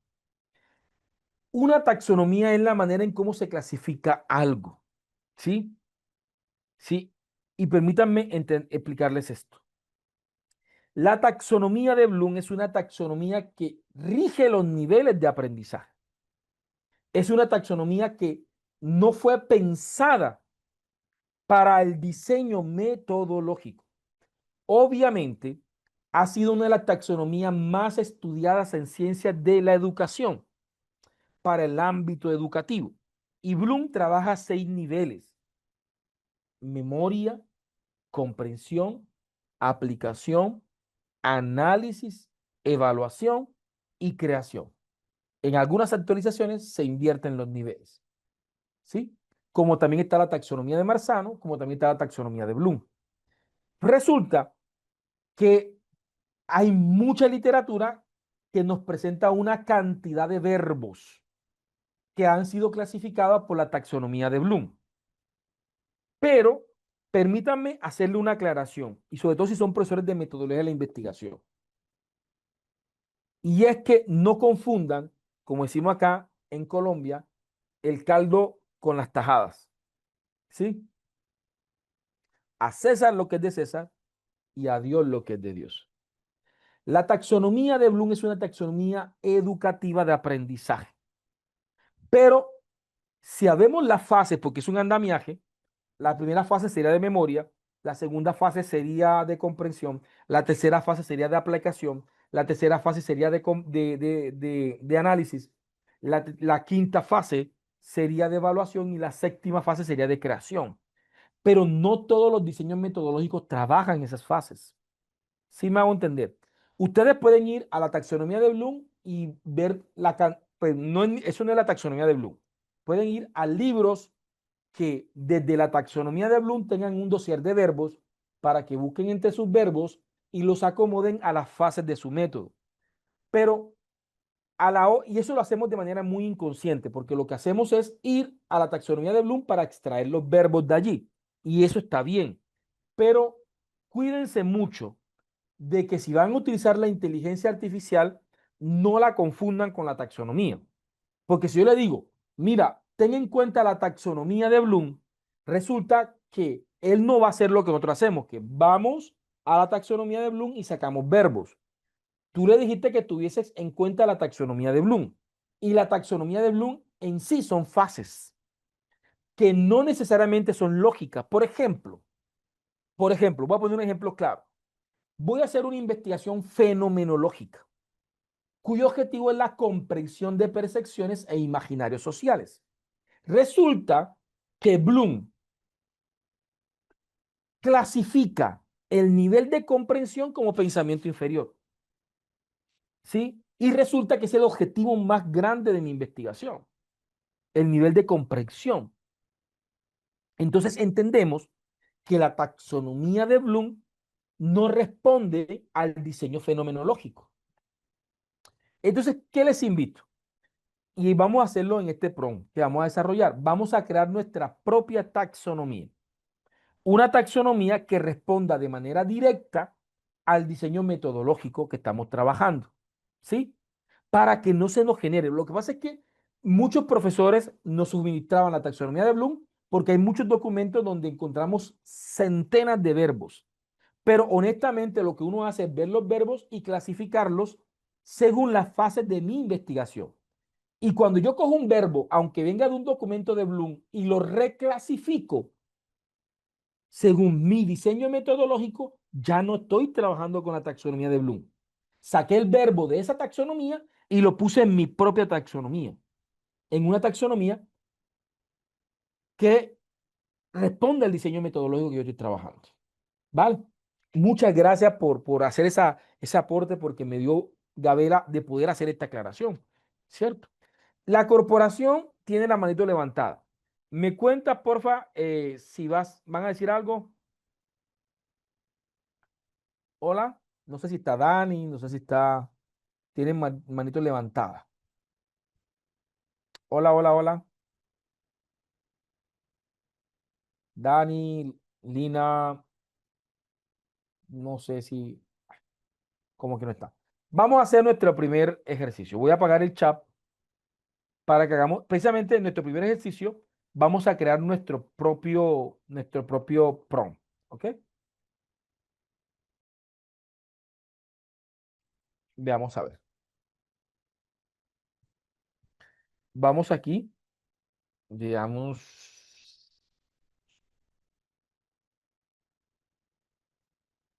estamos acá. Vamos a abrir nuestro chat cuantitativo. ¿Ok? Vamos a abrir nuestro chat cuantitativo. Vamos a iniciar con el ejercicio Quanti. El mío se llama QuantiQuasi G23, así lo llamé. Voy a abrir mi chat cuantitativo. ¿Ok? Y el prompt que viene ahora es el prompt para la matriz integradora del proceso investigativo. Vamos para ver.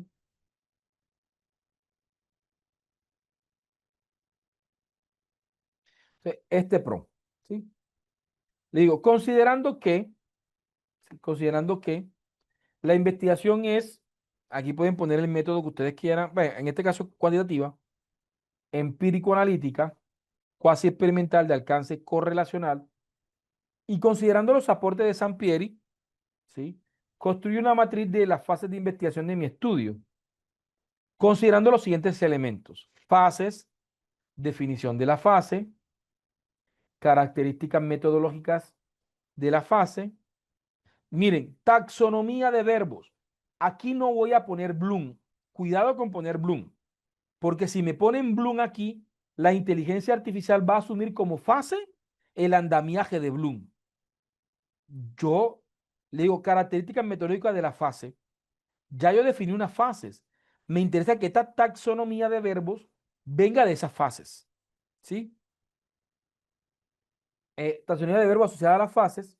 Digo, trata de integrar las fases en 4 fases principales. Yo aquí sí delimito. Tienen que decirle en cuántas fases, porque si no ponen cuántas fases, le pueden sacarle 10 fases. Trata de integrar las fases en 4 fases principales o macrofases de la investigación. Le digo, los verbos deben de ser coherentes epistemológicamente al método. Que los verbos sean, en este caso, cuantitativos. Les digo, las fases pueden tomarlas considerando. Esto es una recomendación. Si ustedes saben las fases, denla. Si no, cárguenle un archivito pequeño con las fases que proponga un autor. ¿Sí? Yo aquí le puse primera fase, diagnóstico de la variable dependiente, tanto en el grupo control como en el grupo experimental. Recordemos que la investigación es cuasi experimental la que estamos trabajando. Segunda fase, fundamentación epistemológica y teórica del plan de intervención. ¿Sí? Tercera fase, implementación de la variable independiente en el grupo experimental. Y cuarta fase, el análisis intergrupo e intergrupo entre los pretest y posttest y le digo finalmente que me responden el mismo chat. Con este prompt, con este prompt, debo tener las fases de la investigación. Debo tener las fases de investigación. ¿Vale? Aquí las tengo. ¿Sí? Fase número uno, diagnóstico inicial de la variable dependiente. Fase número dos, fundamentación epistemológica. ¿Sí? Fase número cuatro, mm, análisis intergrupo. Mira, aquí me genera las fases. Miren lo que me genera. Las fases. Diagnóstico inicial, fundamentación, implementación.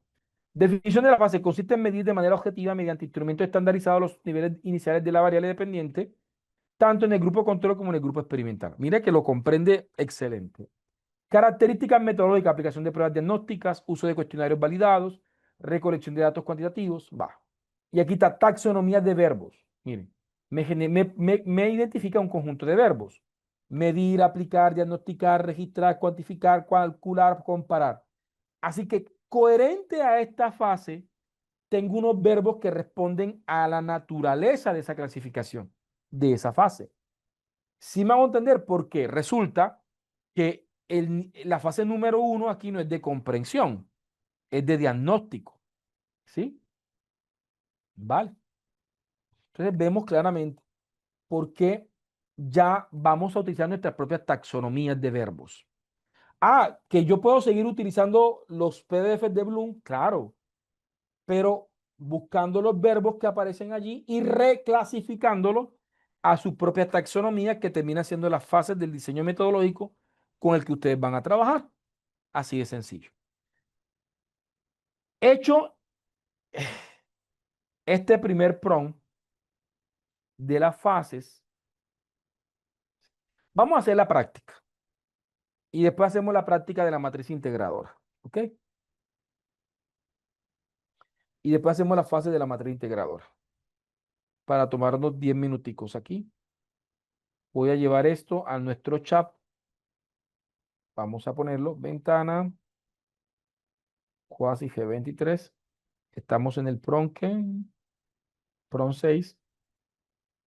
Vendría PRON 7. ¿Ya?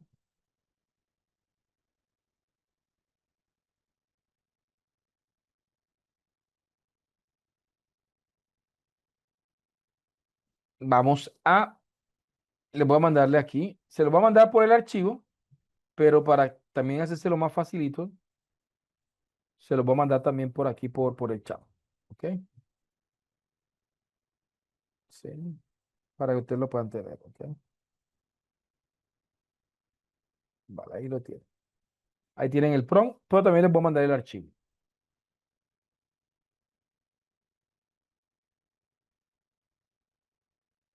Aquí les mando el archivo. Porfa, se lo estoy mandando por el grupo, por el chat del Zoom, ¿oye?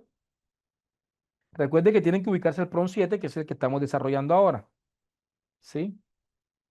Voy a poner aquí, como de costumbre, nuestro cronómetro de Classroom Screen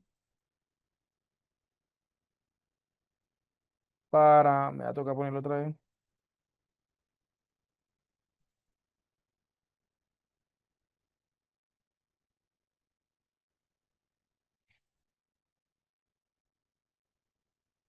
Vamos a poner acá,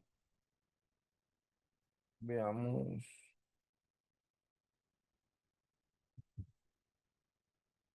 Recuerde que cuando esté este relojito significa que estamos en práctica. ¿Vale? Vamos a arrancar. Voy a habilitar el chat para que ustedes puedan comentar, ¿ok? Me dice si se entendió lo que vamos a hacer, si se comprendió lo que vimos de las fases, si se comprendió lo de la taxonomía de Bloom, también me comentan, ¿ok?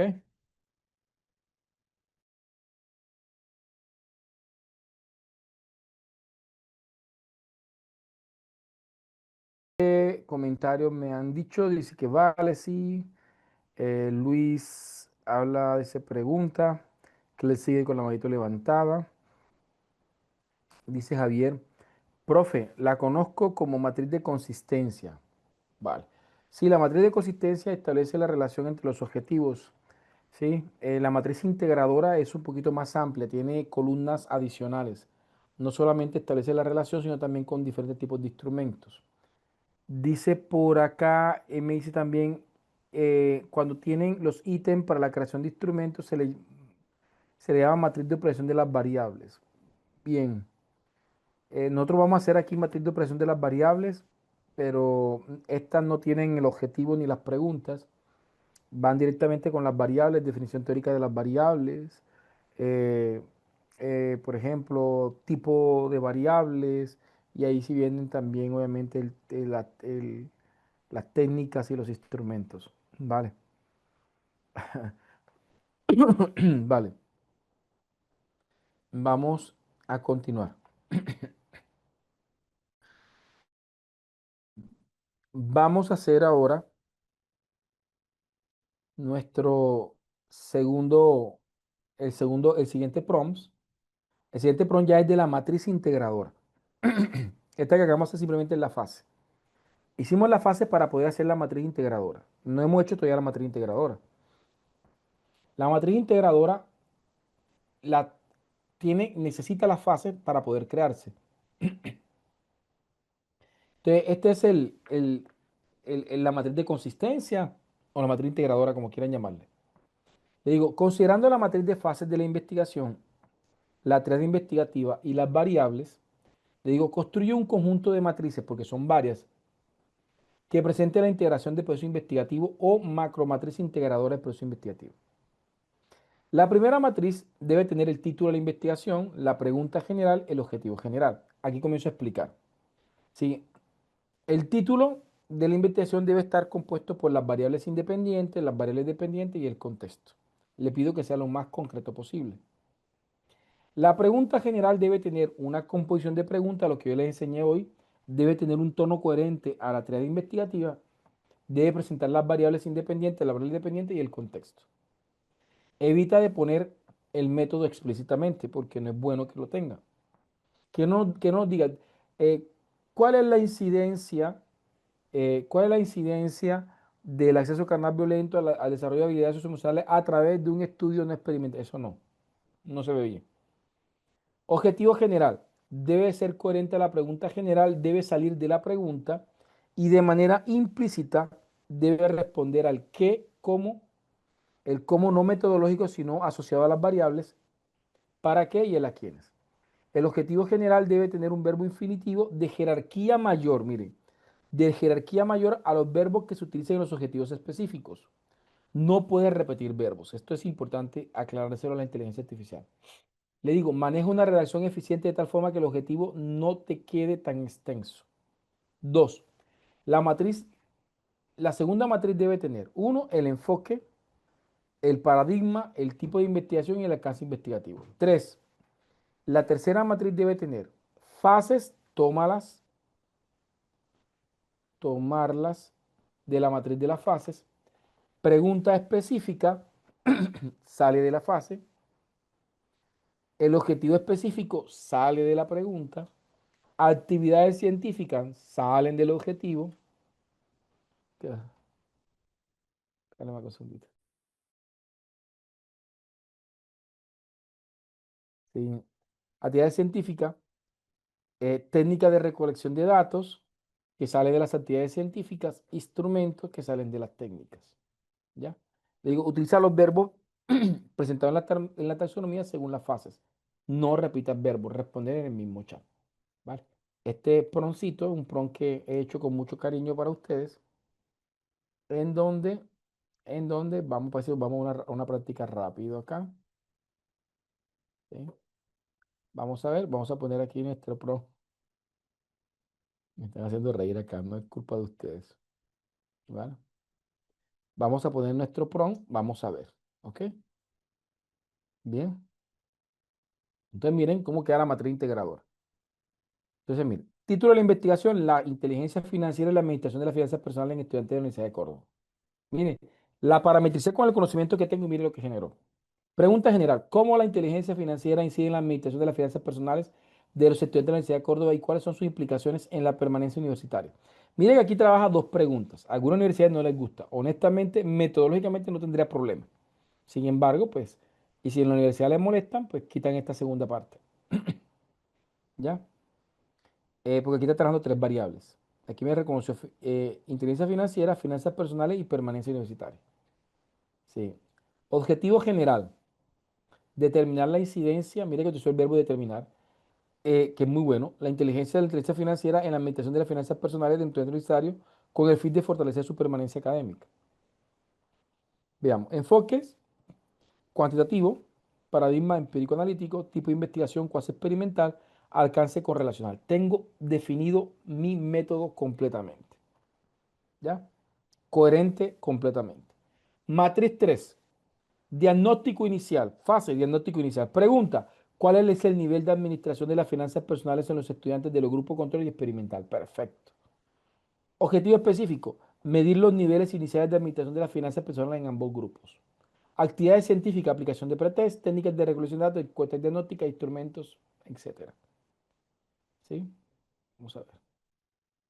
Y así trabaja fase por fase. Fundamentación, implementación y análisis intergrupo e intragrupo. Aquí tengo las cuatro objetivos, tengo las cuatro preguntas, los cuatro objetivos específicos y tengo una matriz completamente de lo que voy a desarrollar en mi proceso investigativo. ¿Sí? Entonces vemos claramente cómo ayuda esto. Entonces vamos a llevarnos nuestro prompt, nuestro octavo prompt, vamos a llevárnoslos a nuestro archivo. Vamos a ver y vamos a actualizar el chat para que nos vayamos a nuestra segunda práctica del día. Me pregunta si tienen dudas con lo que hemos planteado. Sí, permíteme, yo cargo el archivo primero. ¿Ya? ¿Se entendió?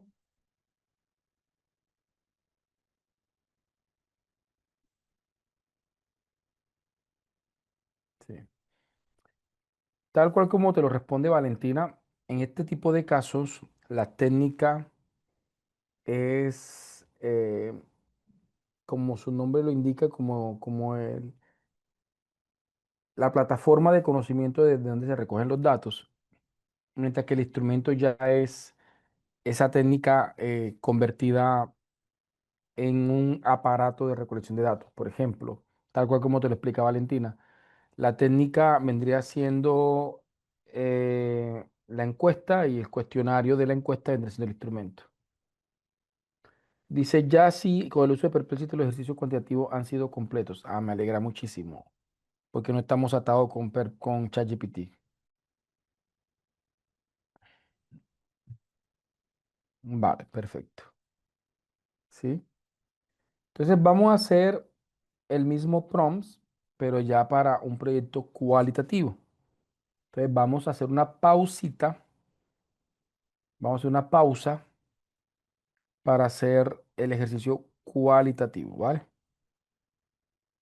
Entonces voy aquí a compartir chat, voy a compartir pantalla más bien.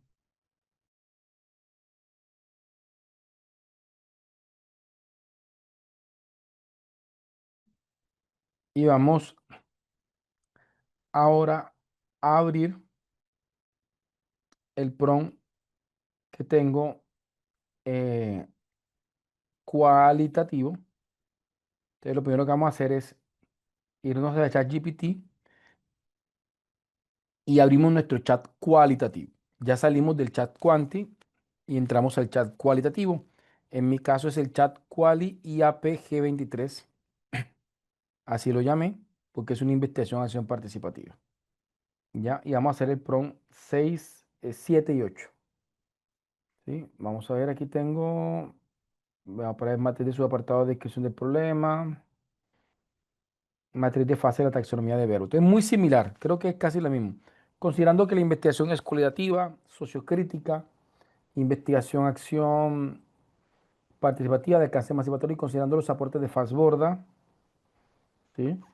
Eh, Aquí decimos lo mismo, construir una matriz de fase de investigación, el conociente elemento, fase, definición de la fase, características metodológica de las fases, taxonomía de verbos, ¿sí? De verbos de la fase, le digo, trata de integrar la fase en cuatro, aquí muy similar, para que se den cuenta que esto se adapta a cualquier método.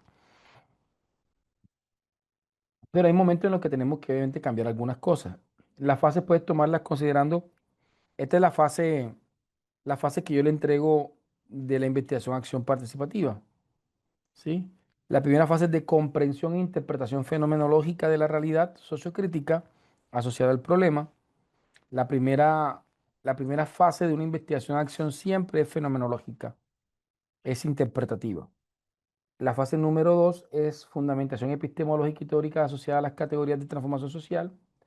La fase número tres, esta vendría siendo la acción, la reflexión-acción, co-creación de las acciones hacia la transformación, apropiación social de las transformaciones.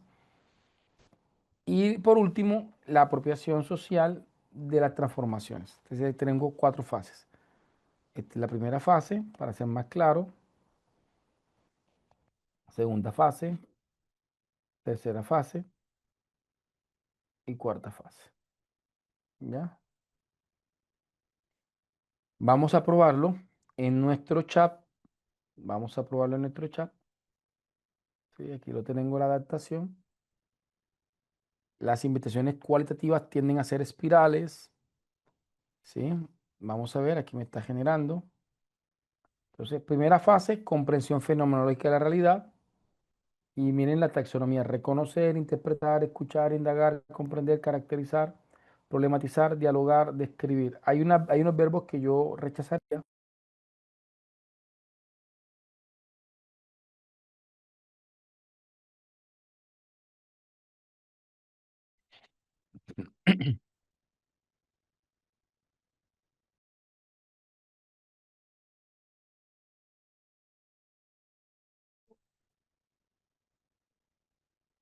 Do- Fundamentación epistemológica y teórica. Aquí me generan unas fases: fundamentar, argumentar, contrastar, teorizar. Aquí están unos verbos: co-crear, planear, diseñar y finalmente sistematizar, apropiar.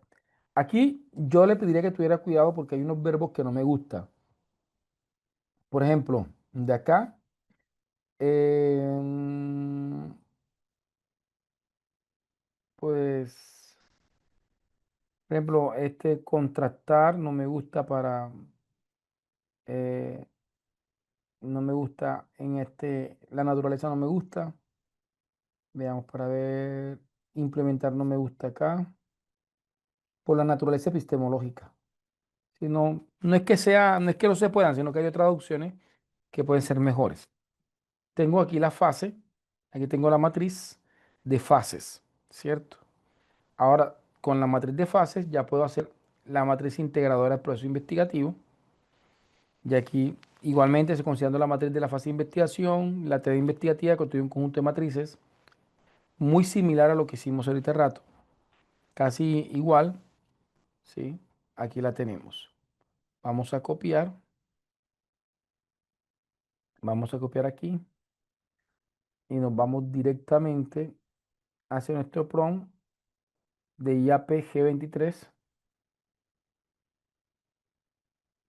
¿sí?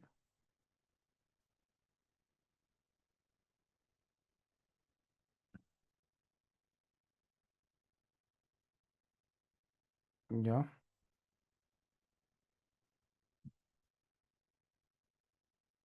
esto vendría siendo la 6, 7 y 8. Ya actualicé los dos prompts para que hagan la práctica cualitativa. Sí, la cualitativa, para que no pierdan de tener el ejemplo cualitativo. Vamos a ver, dice, afinar instrumento y preparar el trabajo de campo es la sugerencia final, dice, pero en la técnica me coloca encuesta y cuestionario. Eso se podría corregir, ¿ya? No, no, la técnica es encuesta, ahí sobra cuestionario. Eso lo eliminarías tú cuando copies la matriz y te la lleves a Word. Ahí hay un error de la IA. Dice Francisco, profe, una pregunta fuera de esta práctica. ¿Cuáles autores recomienda usted para una investigación cualitativa? Es decir, que sean más pertinentes o que hayan profundizado en este tipo de investigación. Lo que pasa es que si tú me dices investigación cualitativa, discúlpame, pero no me estás ubicando. O sea, ¿desde qué tipo de paradigma? Si me dices autores desde el paradigma, por ejemplo, interpretativo, ya vamos a encontrar, por ejemplo, en investigaciones etnográficas, Martínez Migueles tiene unos libros de etnografía que son muy buenos. Ya teoría fundamentada, ya hay unos autores que surgieron del positivismo como otros que ya son más completamente, ¿sí? Entonces todo depende del tipo de diseño. Si me dice investigación, acción, pues yo te diría John Elliot, aborda unos elementos muy importantes. Girox aborda unos importantes sociocríticos. Si te vas por algo más ideológico como la investigación, acción participativa, ya sería Falsborda, Murcian Florian. em, También podríamos tener allí a Víctor Negrete, varios autores que de pronto te pueden servir desde la investigación acción participativa, ¿sí? Entonces, la pregunta es desde qué método estás trabajando. Vamos a nuestra tercera práctica. Voy a juntarle aquí el archivo, ¿sí? Quali, para que hagan, para que vean los prompts y hagan el ejercicio, ¿ya? Esto es lo quali, ¿vale? ¿Sí? Ahí se los mando y vámonos para nuestra tercera práctica.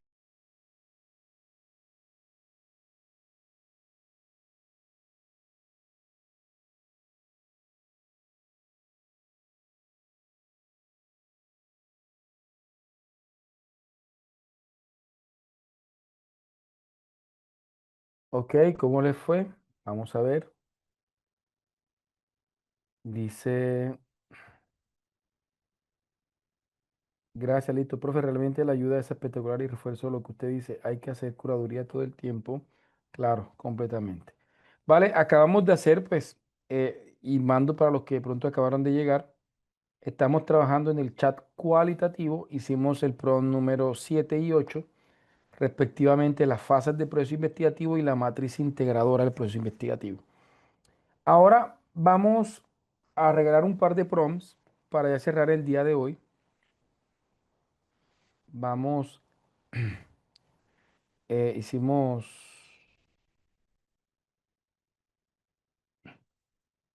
vamos a hacer el prompt de la justificación, ¿sí?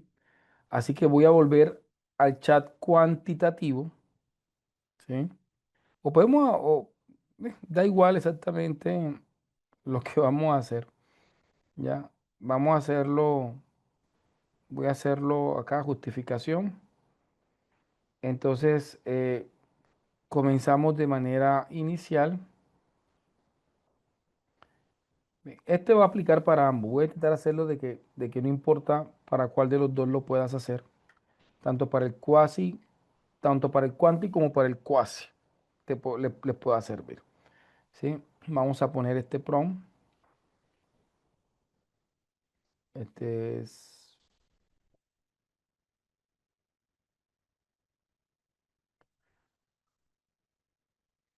vamos a ver acá.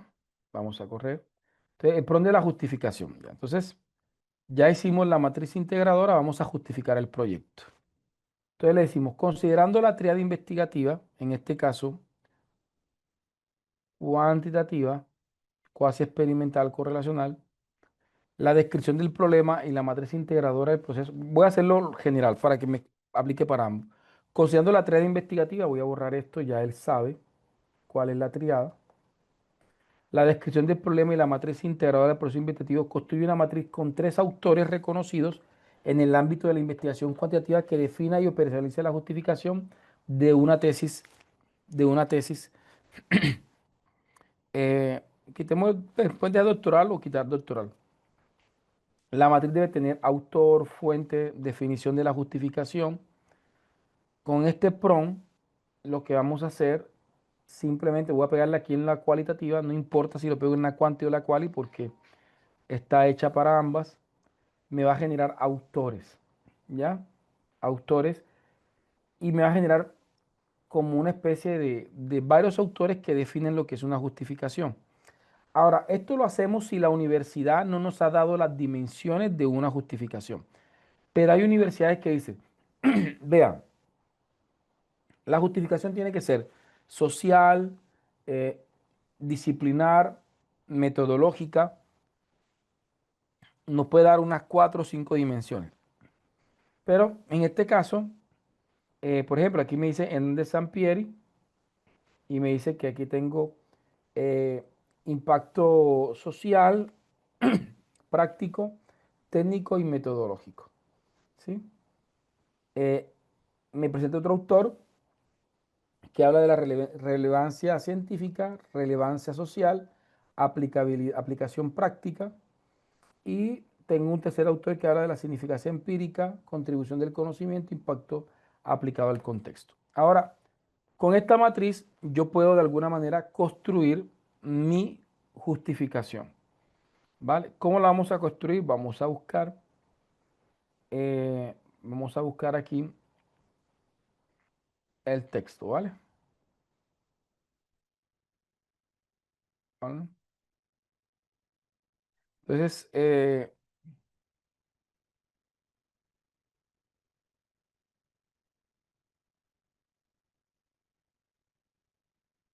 vamos a hacer este. Vamos a crear este prompt que también aplique, lo voy a hacer para que aplique para ambos. Vamos a hacerlo. Vamos a construir, entonces, este vendría siendo prompt IAP. Vamos a hacer el prompt 10.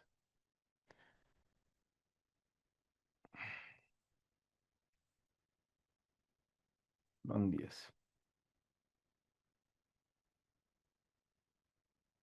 Te vamos a decirle aquí. Considerando la definición,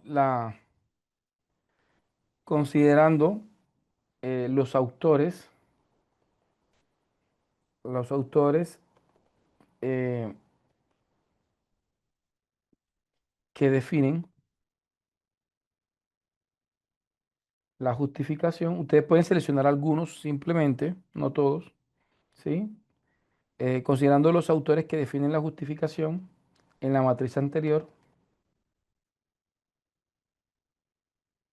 y los subapartados de, no, los subapartados no lo voy a poner. Debo decirle, crea una justificación de mi estudio, de mi estudio, ¿sí? Eh, Considerando la tríada investigativa,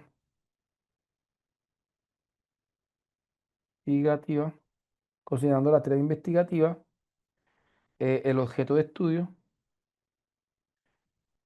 eh, y el propósito y los propósitos u objetivos del estudio. Vamos a ver, aquí lo tenemos. Pero voy a decirle, redacta la justificación, redacta la justificación de la siguiente manera. El primer párrafo debe presentar el apartado de la justificación del proyecto contextualizando el estudio, ¿sí? Definir de los autores seleccionados qué es la justificación y presentar y articularlo, ¿no?, a la estructura institucional de la justificación. Por ejemplo, de la estructura de la justificación. ¿Cuáles son las estructuras? Por ejemplo, dimensión teórica, que es usualmente la que piden las universidades. ¿Cuál es el aporte teórico? Dimensión teórica o justificación desde lo teórico. Dimensión teórica. ¿Sí? ¿Cuál es el aporte teórico? ¿Sí? ¿Cuál es el aporte eh, desde una dimensión teórica? ¿Sí? Disciplinar, metodológica, social. Y pongamos aquí práctica. ¿Ya? Vale. Para que él me haga la justificación. ¿Sí? Le digo, seguidamente y por cada subapartado de la justificación redacta voy a por aquí, entre 3 a 4 párrafos cada uno de los subapartados. Pueden ampliar los párrafos a su gusto, ¿sí? Ya esto queda a su criterio. Simplemente que tengamos en cuenta que las justificaciones no son tan largas, ¿ya? Dado que la justificación argumenta de manera rigurosa, técnica y académica. Vamos a probar este prompt para que con estos dos prompts podamos hacerlo. No importa que lo hagamos para la investigación quanti o quali, están diseñados de manera general. Sirven para ambas el mismo texto. ¿Sí? Ahí les mando. Entonces ya aquí me va a generar la justificación. La justificación de un proyecto de investigación doctoral no constituye un simple formalismo académico, sino las bases que legitima el sentido de la pertenencia y la necesidad de emprender el proceso investigativo. En palabras de Hernández Sampieri, justificar un estudio implica exponer la claridad por qué es conveniente, cuál es su relevancia social, implicación práctica, valor teórico y utilidad metódica en la misma línea, cliché, aquí me está generando. ¿Sí? Entonces aquí me genera dimensión teórica. Desde esta perspectiva teórica, esta investigación contribuye a enriquecer el debate académico sobre la relación entre familia, escuela y estudiante en contexto de vulnerabilidad educativa, las categorías centrales, percepciones limitantes. Aquí me está contextualizando todo. Asimismo, se reconoce que la teoría no puede permanecer distante de la realidad vivida. Falborda propone que el conocimiento científico me lo está proponiendo. Aquí yo le puedo pedirle ampliar esto a 5 o 6 párrafos como yo quiera. Dimensión disciplinar. En la dimensión disciplinar, este estudio aporta a la consideración del campo de las ciencias de las sociales y las humanas, particularmente en la línea de investigación, educación y desarrollo social, el análisis de relación familia-escuela, y aquí me plantea, puedo ampliarlo si quiero, y dimensión metodológica, y finalmente dimensión social y dimensión práctica. ¿Ya? Entonces aquí podría tenerme la dimensión, vuelvo y repito, ustedes pueden dialogar con la inteligencia artificial, pedir que amplíe, que profundice cada uno de estos apartados en el proceso de curaduría. Entonces, con estos dos prompts que tienen aquí, ya pueden hacer la justificación, tanto de la investigación quanti como de la investigación quali. ¿Ok? Aquí se los mando y esta sería nuestra última práctica. Ya cuando regresemos, ya tenemos un conversatorio final donde ustedes me pueden preguntar, decir cómo se sintieron en la clase de hoy para ver cómo avanzamos. Me cuentan, porfa, si se entendió, si este servidor se hizo entender para hacer la justificación. Entonces, hacer una justificación nunca había sido tan sencillo, ¿no les parece? ¿Vale? Entonces, vámonos para nuestra última práctica del día de hoy. Puedes trabajar como estamos trabajando si no te ves la clase uno, la clase 2 y la clase 3. La clase del jueves pasado, del viernes pasado y del sábado pasado. Ahí hablábamos de curaduría y hablábamos de inspección técnica, de revisión de respuesta y de humanización. Así que no puedes hacer lo que estamos haciendo si primero no haces las cosas que hicimos allá. Todo lo que hemos hecho aquí debe pasar por curaduría. Si no, obviamente, mi estimado Hansel, vas a tener muchísimos problemas en Turnitin. Por eso las primeras clases las trabajamos explicando cómo subsanar la respuesta de la inteligencia artificial. Sobre todo, te recomiendo la tercera clase que hablábamos de humanización. Hablamos de plagio, hablamos de inspección técnica, les di herramientas. Así que si no te viste esas clases, tienes que vértelas, porque es peligroso que trabajes sin tener ese conocimiento. ¿Ya? Perfecto, dice.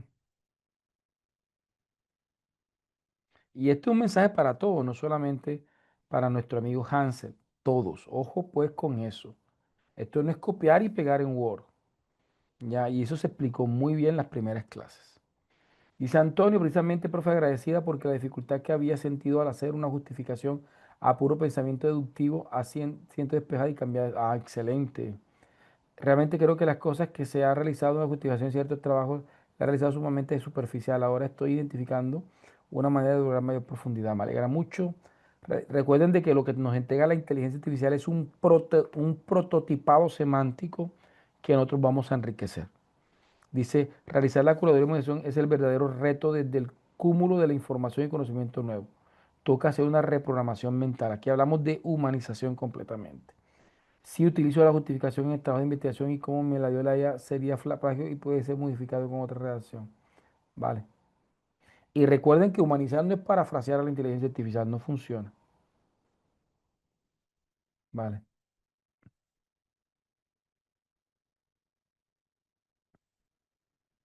Vale,